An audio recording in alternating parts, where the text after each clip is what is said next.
thank you for taking the time and talking with me today. First off, just a very simple question.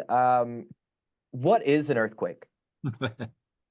It's essentially where pressure gets built up maybe between two rocks, and one rock can't take the pressure anymore, and it slips, and it will produce sound waves, vibrations. In this case of the one this morning, it appears it's on a major fault, where again there's been slipping before. It's a historically in New Jersey, it's a hot area for earthquakes to happen.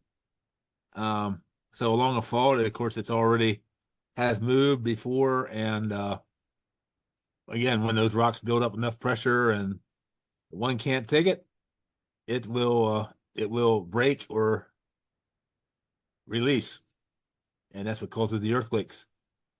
And the one this morning had an epicenter in New Jersey, I believe. But can you speak to how wide of an impact this was? We're seeing reports up and down the Northeast a little bit, Connecticut, Pennsylvania, a little bit further south. Yeah, actually, the field map, but you can actually go online yourself if you felt it and put in your zip code. But I was looking at that earlier, and it actually it's solid from into Pennsylvania, from like north of Scranton the whole way down through Pennsylvania down to above Hagerstown, and it goes as far west. I saw some reports actually from the Pittsburgh area, which is believable. Central Appalachian Mountains have had some reports, but I did see that again on the Did You Feel It map that down to uh, Fredericksburg, Virginia is about the further south and as far north in the Maine, and actually around Montreal. Yeah, we're seeing upwards of around 42 million Americans potentially have been or have felt somewhere in that range. I, this isn't something that's necessarily common for the Northeast. You know, you hear earthquakes, you think California, you think West Coast. Those fault lines are a little bit more active when it comes to seismic activity. Can you talk a little bit more about why East Coast earthquakes are so rare?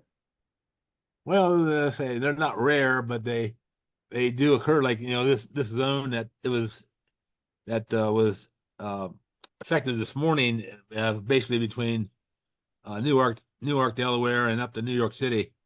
They have maybe two or three earthquakes a year in that zone.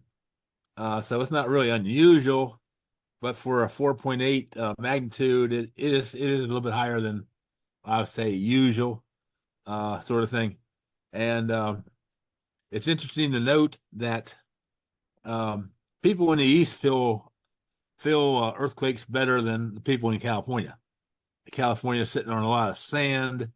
The seismic waves are not transmitted through sand very well. Here in the East, we have all bedrock, and the seismic waves are transmitted very well. So, getting reports about a 4.8 out in Pittsburgh is not unbelievable.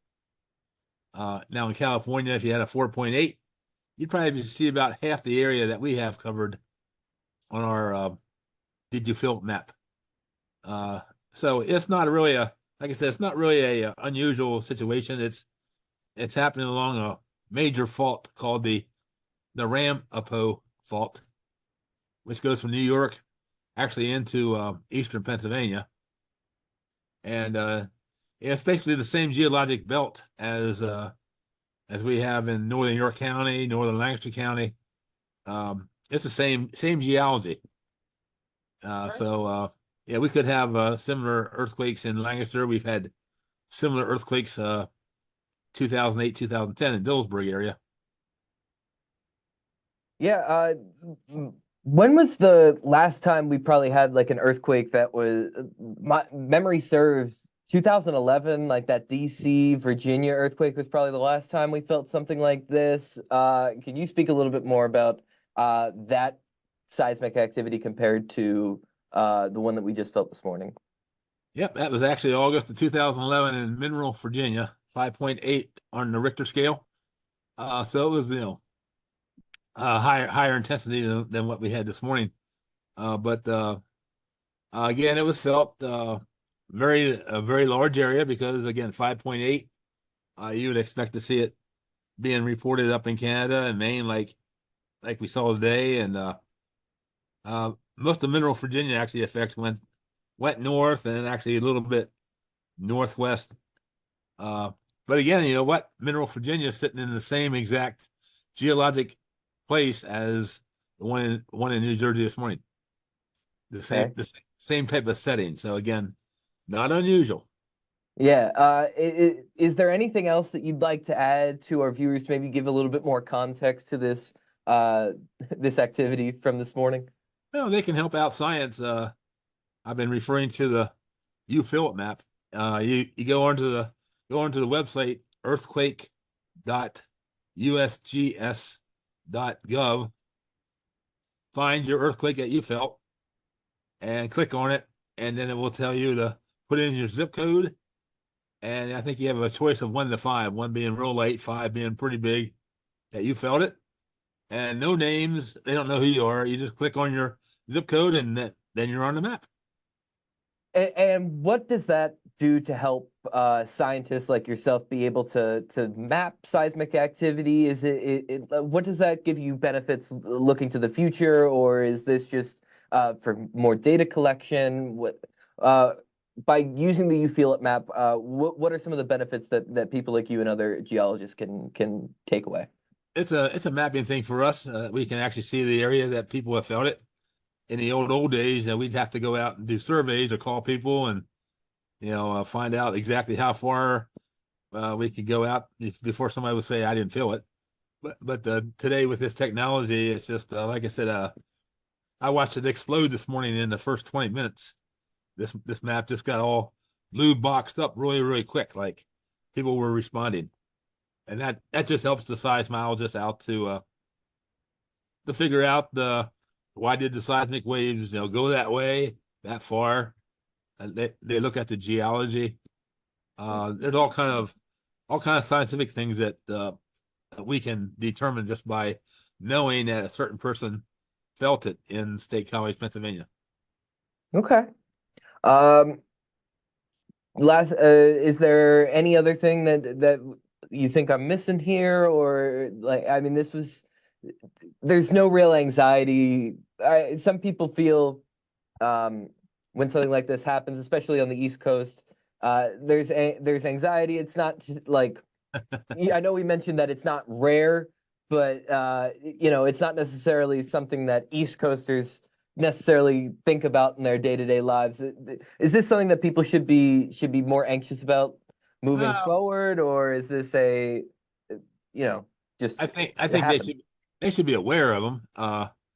4.8 is a fairly large earthquake for the East Coast. Um, I did find out that the largest earthquake ever in New Jersey did happen in 1783. It was a 5.3, which isn't that much higher than the 4.8. Um, but yeah, there's not really any, I gotta be careful here. There's not really any danger per se. Damage is probably pretty minimal, except for around the epicentral area. It may have some damage. I haven't heard any reports yet. And we usually say that you need a 3.0 earthquake to even think about having any kind of damage, like a crack in the wall or anything around here. Um, but I'm just, I'm sure somebody's going to come out with the idea that this is tied into the solar eclipse coming up in 3 days. Uh, but there is no connection scientifically with that. But yeah, just be aware of them and help science out and report them is the best thing y'all can do.